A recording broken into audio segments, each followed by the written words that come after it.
Encore et toujours, intensifiez la présence. Voyez la beauté. L'heure est à l'ouverture. L'heure est au grand éveil.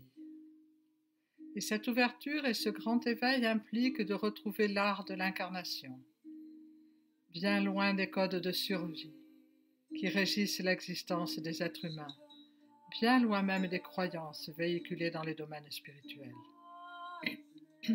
Le grand éveil, l'ouverture, c'est le retour à l'âge d'or. L'âge d'or. L'humanité sait-elle ce que cela signifie? Il est un état de vie dans lequel la physiologie est ramenée à une fréquence vibratoire telle que le sang est d'or. Portez cette vision. Les sages de tous les temps ont décrit cette vision. Beaucoup ont aspiré à ramener les codes.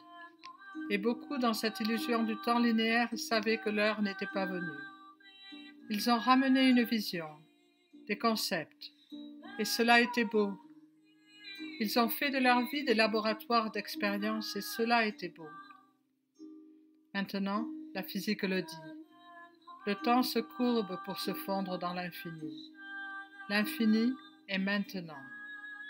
Maintenant, une autre potentialité. Encore faut-il accepter de déposer les croyances, les concepts et surtout les faux savoirs. Dans le domaine de la conscience, il convient d'analyser les données physiologiques et de voir quel est l'état de la physiologie, quel est l'état des ondes cérébrales, quel est l'état de la composition du sang, quel est l'état de clarté des organes. Le corps est-il une pulsation de lumière qui émerge du silence et retourne au silence? Regardez-le, ce corps, contemplez-le. Le cerveau, le cœur, les organes sont pure lumière. Les rayons unissent les organes au cosmos, aux planètes, au grand soleil central. Tout dans sa structure est pure joie. Comprenez-le. Il ne s'agit pas d'une personne qui aspirerait à ramener son corps à cette réalité, puisque cette réalité est éternelle.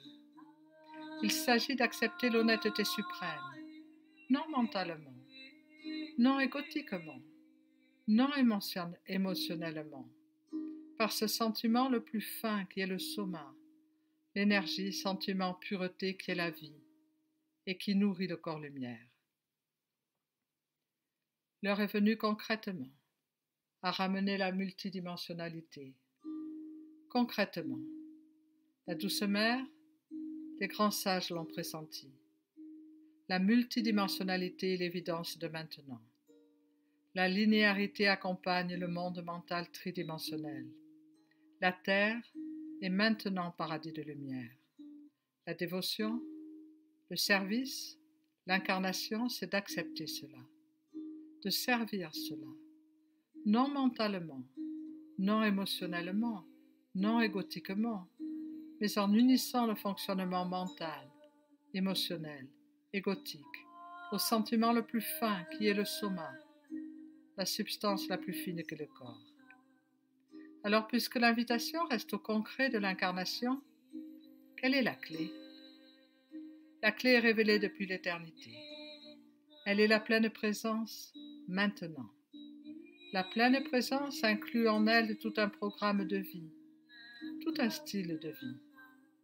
Honorer son incarnation en l'offrant à l'ultime incarné. Ramener sa structure corporelle au plein jaillissement pour que l'évidence soit que le corps est lumière.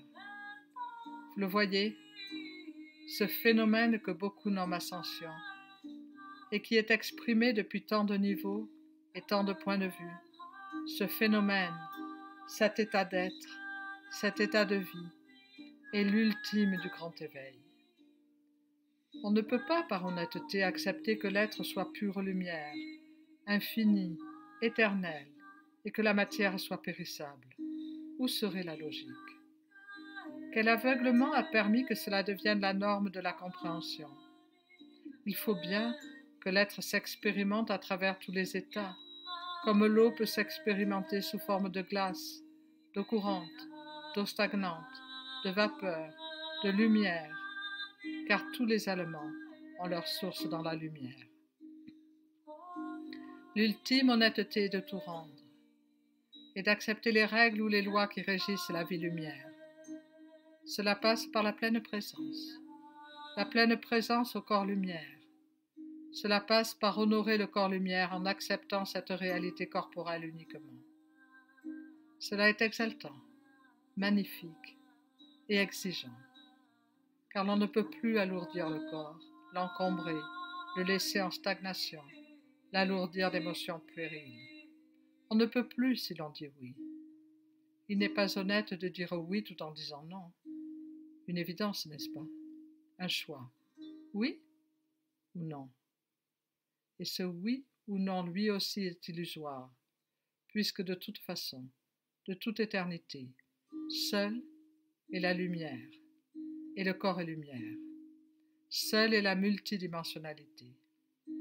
La beauté est que dans le jeu du temps qui semble s'étirer, vient le moment de la grande courbe. Le temps entre dans l'infini. Le temps entre dans l'éternel. L'espace entre dans l'infini. L'espace entre dans l'éternel.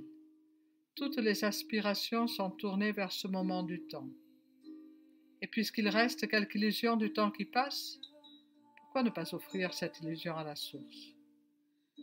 Concrètement, au-delà de l'abstraction de la pure conscience, concrètement, la relation avec la matière peut être dans ce regard que la matière est lumière, ce regard exaltant, magnifique et exigeant.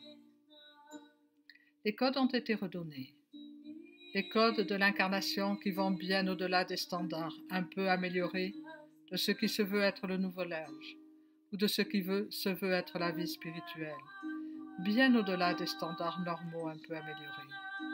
C'est cela la beauté, car il est fatigant, n'est-ce pas, de monter les marches du progrès. Il est bien plus simple et plus vital de tout rendre et d'accepter de vivre son quotidien selon les lois lumière. Le soleil est le guide. Le matin, l'heure est à la vitalité. La relation avec tous les plans, tous les niveaux de l'individualisation, et relations d'amour et de respect. Tout est rendu à la source éternelle. Le matin est offert à la vitalité et au silence, car la vie quotidienne est cette alternance de silence et de